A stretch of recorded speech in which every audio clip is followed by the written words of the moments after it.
Bonjour à tous, dans cette vidéo je vais vous montrer la suite de mon projet. Donc j'ai amélioré la partie achat de mon site de gestion de stock. Donc imaginons que là, on clique sur achat, on arrive sur cette page qu'on est connecté. Donc je suis connecté avec le compte Clotilde, c'est là, utilisateur Clotilde. Et du coup, imaginons que là je clique sur cette partie-là. Ça ne marchera pas. Pourquoi? Parce que la quantité est à 0. J'ai mis un contrôle que si la quantité est à 0, on ne peut pas l'ajouter. Si on met 1 par exemple, je clique là-dessus, ça va ajouter directement dans la partie achat qui est ici. Et si on rajoute d'autres ID, ça rajoute. Si on met 2 ici, ou 3, là ça va rajouter. Et on peut supprimer. Alors pourquoi ça supprime comme ça? Parce que en fait ça supprime tout l'ID. Là j'ai mis l'ID 5 et ça va supprimer tous les ID 5. Je pourrais faire en sorte que ça supprime une à une, un ID par un ID achat on va dire. Mais j'ai pas encore réussi à faire ça. Je vais le faire plus tard. Donc voilà un peu ce que ça donne. Si vous voulez voir le code, je peux vous montrer. Donc là, on a un store ID que j'ai utilisé avec The Stand.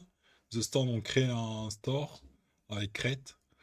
Là, on a ID list qui contient toute la liste des ID qu'on veut stocker. Add ID qui contient les ID enfin, la méthode qui permet d'ajouter un ID. Donc on déstructure le state ID list et on rajoute l'ID, enfin les différentes valeurs des ID, quantité et prix dans la liste des ID. Bon, il n'y a pas que des ID, il y a aussi la quantité et le prix aussi dedans. Remove ID, donc on filtre sur item ID, et si on trouve pas l'ID de item, on le filtre. Donc ça veut dire qu'on enlève uniquement l'ID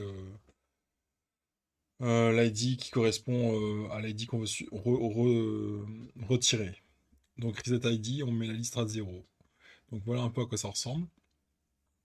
Et si par exemple je vous montre maintenant au niveau de la vente, comment on ajoute les ID, on a, donc si je fais add ID, si je regarde où est add ID, donc voilà. Une fois qu'on clique sur l'élément où il y a les différentes choses qui ont été enfin, dans la liste des articles, on peut ajouter comme ça en on-click. Et là j'ai mis le contrôle si c'est différent de 0, donc on l'ajoute. Si c'est égal à 0, on l'ajoute pas. Et là on a value, stock ref c'est l'ID du stock. Quantité produit, c'est la quantité du produit au niveau du champ qui est de la quantité. Et value prix, c'est le prix de l'article. Et si on veut regarder maintenant la liste du panier, c'est le composant panier qui est ici, le composant achat, on va dire. Et du coup, on a onClick, remove ID ici, où c'est écrit, où c'est égal à l'événement, virgule, value ID.